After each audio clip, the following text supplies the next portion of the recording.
Muy buenas amigos, nos vemos nuevamente desde las redes sociales de Máxima. Hoy estaremos inaugurando un nuevo ciclo de entrevistas que lleva por título Invitados Máxima, siguiendo un poco la tónica de trabajo en el año 2020, donde tuvimos aquí a reconocidos creadores.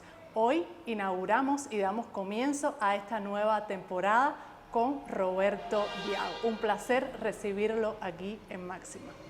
Gracias. Diago, vamos a comenzar hablando sobre la herencia artística que usted recibe de su familia y en especial de su abuelo. ¿Cuál ha sido? No, eso para mí ha sido lo fundacional. Gracias a la educación que me dio mi abuela por parte de padre, he sido lo que soy. Fue quien me inculcó el amor por la lectura, me traía aquí a los círculos de interés los sábados en Bellas Artes, donde fueron profesores míos de pequeño, Oscar Morriña, ese grande de la Facultad de Historia del Arte que a tantos historiadores creó, Mercedes Peñaranda, que fue durante mucho tiempo directora de la Acacia, la galería que más promovió a artistas durante un tiempo, bueno, Pabelo, Pedro Pablo, y bueno, gracias a mi abuela eso quedó en mí, ¿no?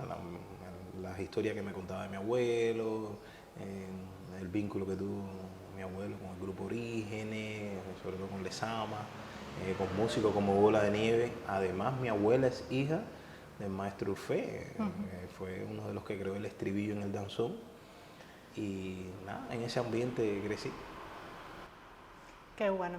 Diago, hablaremos ahora sobre el legado africano que se observa en su arte. ¿Piensa que esa es la manera que usted ha encontrado de reverenciar sus raíces y por qué escogió ese camino creativo? Bueno, es una influencia notable donde te creas en el seno familiar, en la religiosidad de mi familia, cómo me la transmiten, el barrio, Bogoloti, y en ese ambiente me desarrollé y fueron valores que me fueron inculcando hasta hoy, ya después de mayor, ya lo tomo como resistencia en un mundo muy injusto, un mundo racista, clasista, sexista.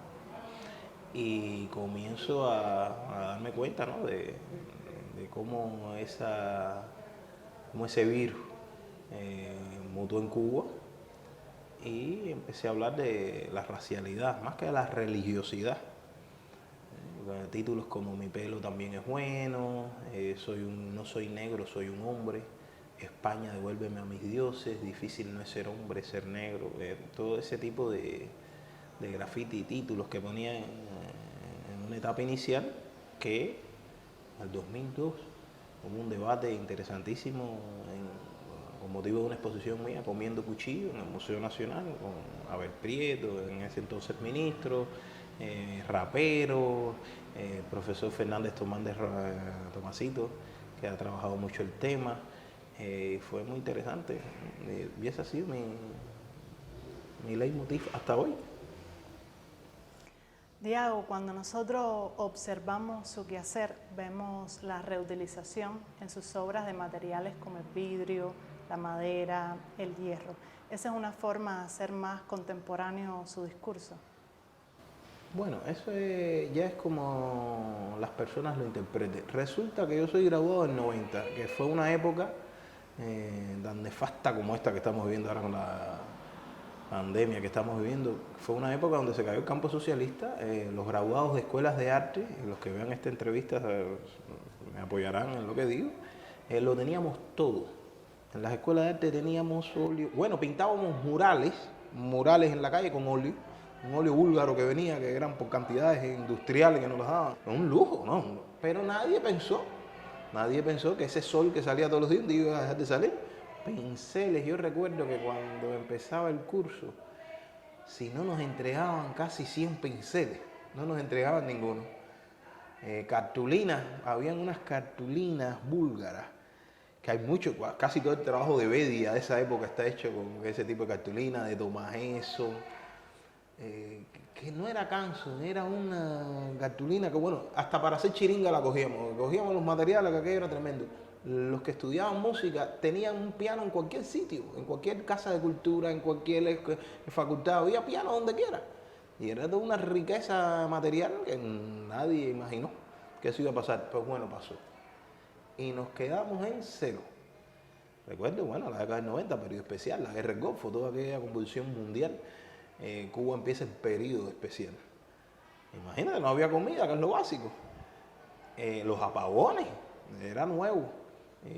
Yo acababa de graduar y yo decía, bueno, ¿y esto qué me hago?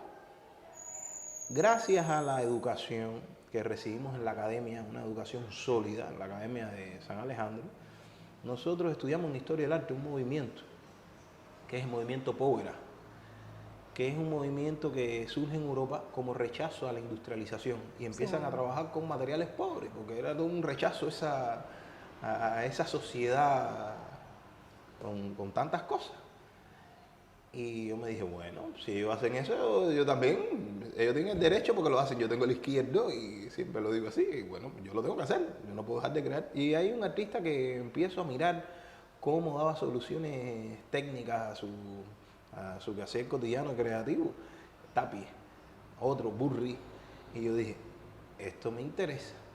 Y empiezo a acercarme a los materiales encontrados y todo esto comienza a darle una carga simbólica al trabajo todavía más fuerte.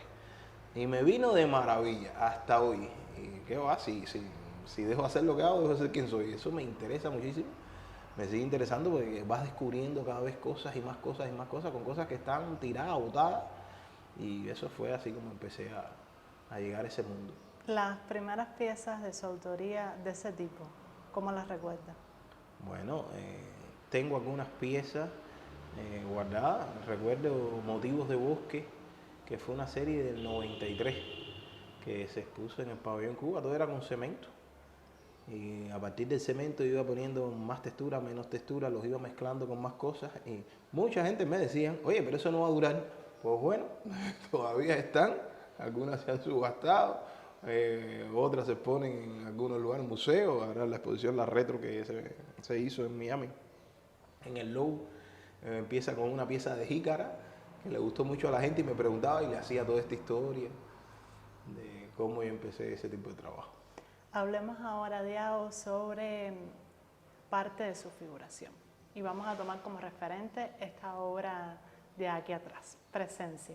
Se observa aquí figura sin labio, sin nariz, mirándote de frente en una especie de reto, ¿no? Bueno, ya lo has dicho, es eso.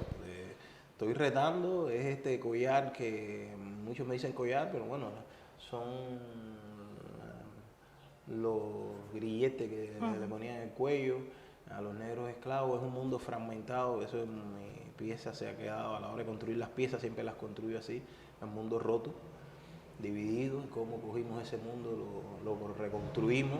Y bueno, nos expresamos, no hablamos suajili ni ninguna lengua africana, ningún dialecto, pero sí hablamos nuestro castellano africanizado, con muchos elementos de la ritualidad religioso que incorporamos, eque, aché, que incorporamos a nuestra lengua cotidiana.